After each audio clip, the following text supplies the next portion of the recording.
Welcome to my channel Chakraborty একাডেমিতে তোমাদের স্বাগত। এটা একটি গ্রীষ্মকালীন project ম্যাথামেটিক্সের।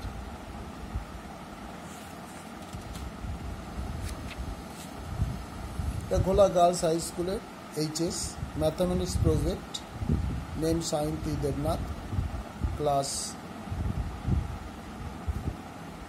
7, roll number section A, roll number 6।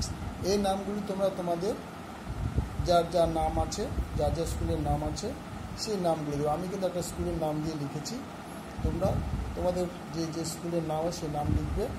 Project যদি ম্যাথামেটিক্স প্রজেক্ট লিখবে, নাম তোমাদের নাম এখানে আমি সায়ন্তী দেবনাথ লিখেছি, তারপরে তোমাদের তো সায়ন্তী দেবনাথ নাম হবে না, যাদের যার নাম সেই নামটা এখানে বসাবে, ক্লাস কোন ক্লাসে সেটা লিখবে, সেকশনটা লিখবে, রোল নাম্বার লিখবে, ইয়ারটা লিখবে। ঠিক আছে, পরের পেজে আমরা যাচ্ছি। পরের পেজে দেখো কী কী আছে। সূচিপত্র আমরা কি কি থাকবে। 1 নম্বর হচ্ছে শংসাপত্র। 1 এতে আছে ত্রিভুজ কাকে বলে। 2 ত্রিভুজ কত প্রকার ও কি কি। 4 ত্রিভুজ 6 প্রকার ও ত্রিভুজের সঙ্গ ও তার চিত্র অঙ্কন, কৃতজ্ঞতা স্বীকার। তাই শুরুতেই আমরা সূচিপত্রটা আগে করে নেব। সূচিপত্রে যেভাবে এরকম পরপর সাজানো আছে ঠিক এইভাবেই তোমাদের পরপর সাজাতে হবে। তাহলে কী হবে, পেজগুলো অনুযায়ী, যেমন প্রথমে শংসাপত্র আছে, প্রথম পেজে শংসাপত্র পাবে। ত্রিভুজ কাকে বলে সেটা পরের পেজে পাবে। ত্রিভুজ কত প্রকার ও কী সেটা পরপর পেজগুলো এরকম যেন সাজানো আছে, পরপর পরের পেজগুলো দেখতে পাবে। দেখো আমরা শুরু করছি পরের পাতা আমরা এগিয়ে যাচ্ছি। এটা হচ্ছে শংসাপত্রে তুমি তোমাদের নাম লিখবে। আমি এখানে একটা নাম লিখেছি, যে আমি সায়ন্তী দেবনাথ, গোলা গার্লস হাই স্কুল উচ্চ মাধ্যমিকের 7ম শ্রেণীর ছাত্রী। আমাদের শ্রেণী শিক্ষিকা শ্রীমতী রীতা বিশ্বাস মহাশয়া গ্রীষ্মকালীন প্রকল্প তৈরি করার জন্য উৎসাহিত করেন এবং প্রকল্প বিষয়ে বিশেষ ধারণা দেন।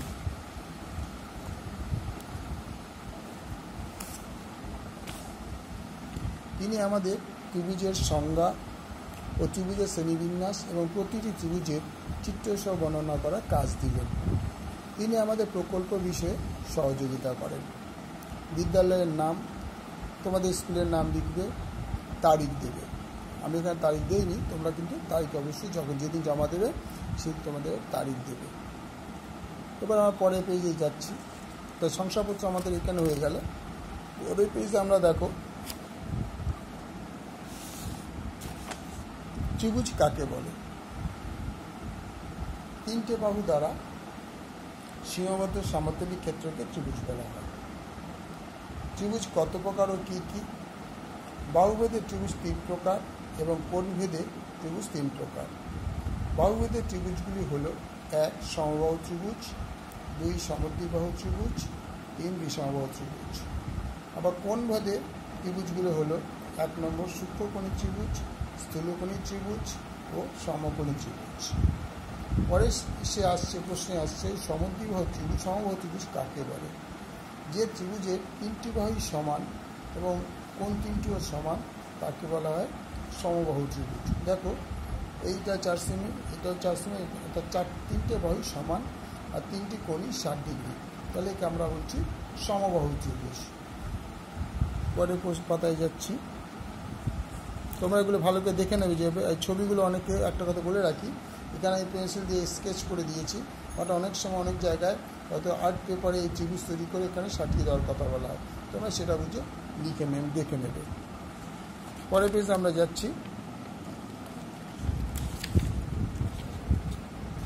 পরের পেজে দেখো সমদ্বিবাহু ত্রিভুজ কাকে বলে।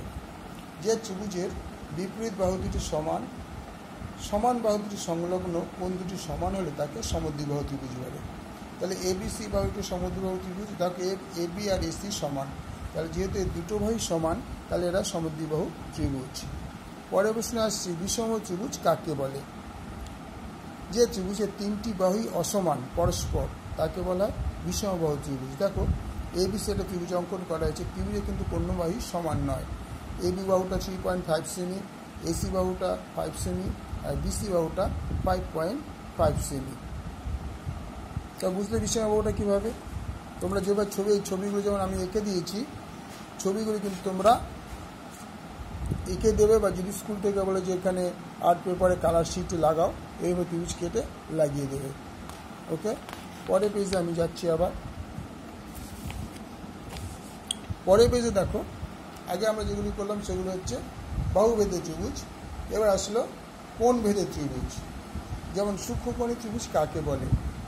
যে ত্রিভুজের 3টি কোণের মান অর্থাৎ সমকোণ অর্থাৎ 90 কম হলে তাকে সূক্ষ্মকোণী ত্রিভুজ বলে। অর্থাৎ কোনো ত্রিভুজের 3টি কোণই 90 ডিগ্রি কম হলে সেটা হচ্ছে সূক্ষ্মকোণী ত্রিভুজ। যেমন কোন ত্রিভুজের কোণগুলো হচ্ছে 765, 70, 40। যে আমরা এবিসি একটা এমওএন একটা ত্রিভুজ অঙ্কন করেছি, যার একটা কোণ 65 ডিগ্রি, একটা 75 ডিগ্রি, একটা 40 ডিগ্রি, প্রত্যেকটি কিন্তু 90 ডিগ্রি কম।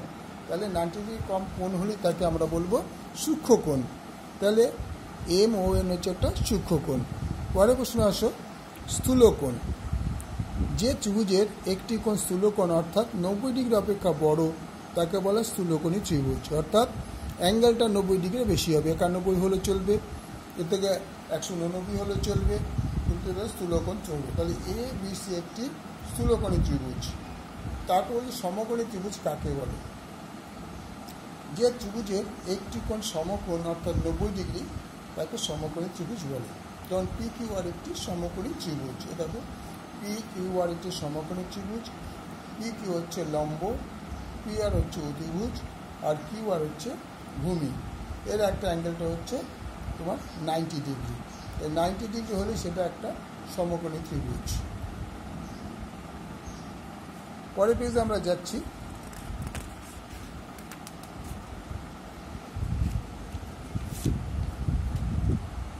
দেখো কৃতজ্ঞতা স্বীকার। আমরা প্রথমে পেয়েছি শংসাপত্র, সূচিপত্র, আপনাদের শংসাপত্র। ত্রিভুজ কাকে বলে, ত্রিভুজ কত প্রকার, কী কী, সমকোণী ত্রিভুজ, সূক্ষ্মকোণী ত্রিভুজ, স্থূলকোণী ত্রিভুজ কাকে বলে আমরা সেগুলোকে আগে সংজ্ঞায়িত করেছি এবং তাদের চিত্র অঙ্কন করেছি। এবার আমরা আসবো কৃতজ্ঞতা স্বীকার। কৃতজ্ঞতা স্বীকার আমরা কী আছে, যেমন আমাদের বিদ্যালয়ে গণিতের শিক্ষিকা শ্রীমতী রীতা বিশ্বাস মহাশয়কে আমার আন্তরিক কৃতজ্ঞতা জানাই। তিনি গ্রীষ্মকালীন প্রকল্প তৈরির জন্য ধারণা দেন, তথ্য সংগ্রহ সহ বহু মূল্যবান পরামর্শ দিয়ে আমাকে বিভিন্নভাবে সহযোগিতা করেছেন। এই প্রকল্পটি শ্রীমতী ইস্তা বিশ্বাস মহাশয়ের সহযোগিতায় সমৃদ্ধি লাভ করেছে। ছাত্রীর নাম সায়ন্তী দেবনাথ, শ্রেণী 7ম শ্রেণী, বিভাগ ক, ক্রমিক ক্রমাচ্ছয়। তারিখটা দেওয়া হয়নি। যাই হোক, তোমাদের যেগুলি লেখাগুলি কিন্তু আবার বলছি, কৃতজ্ঞতা স্বীকার ঠিক এইভাবে করবে। করার পরে কিন্তু যিনি শ্রেণী শিক্ষিকা বা যিনি তোমাকে প্রজেক্টটা করতে দিয়েছেন তার নাম এখানে বসাবে। লেখাগুলি একই ধরনের করবে, তাহলে তোমাদের বুঝতে অসুবিধা হবে না। তাহলে আমরা দেখতে পাচ্ছি যে পরপর যদি এগিয়ে যখন গেলাম, তো আমাদের কৃতজ্ঞতা স্বীকার হচ্ছে আমাদের লাস্ট পয়েন্ট। তাহলে আমরা আবার প্রথম থেকে আবার পয়েন্টকে তোমাকে একবার করে দেখাচ্ছি, যাতে তোমরা আস্তে আস্তে এগুলো অ্যান্সারগুলো টুকতে পারো।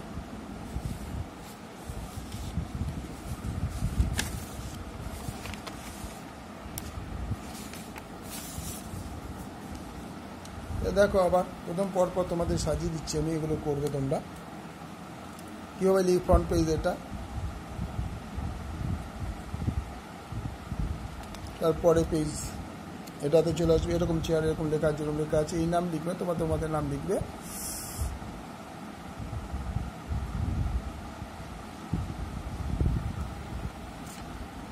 পরে পেজ দেখো সূচিপত্র আছে, সূচিপত্রটা দেখে না কীভাবে সূচিপত্র করে।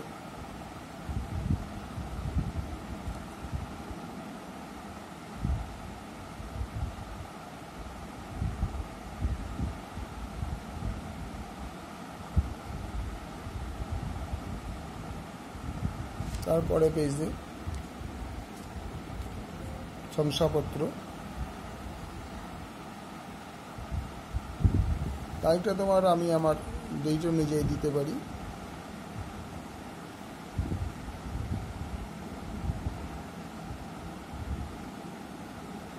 তোমরা কিন্তু তোমাদের ডেট নিয়ে যাবে, জমা দেবে, তবে ডেটটা দেবে।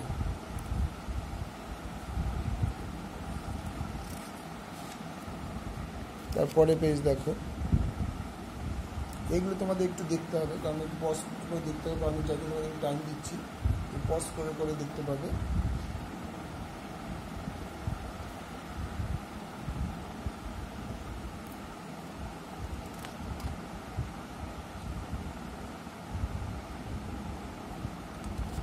তারপরে পেজে আমরা যাচ্ছি।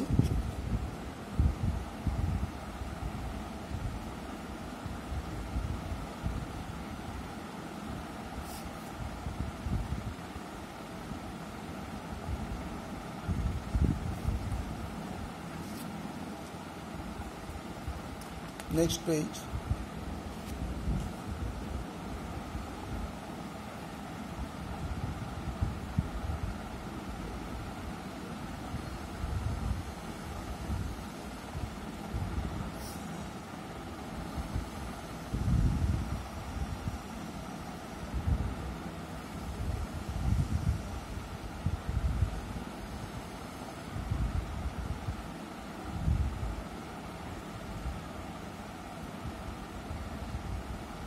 এই কোণগুলো কিন্তু মেনশন করে দিতে হবে। সমগ্র দিকে কোনটা কি লম্ব, অতিভুজ, ভূমি, এগুলো কিন্তু মেনশন করে দিতে হবে। আমাদের ছবি এঁকে দিলে কিন্তু হবে না। তাহলে আমরা পরে পেজে যাচ্ছি।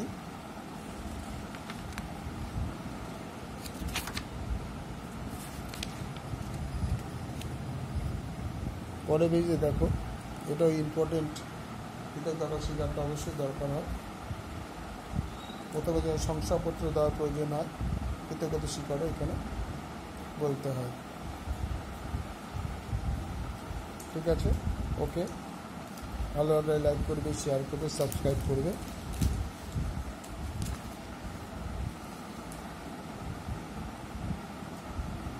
বাই।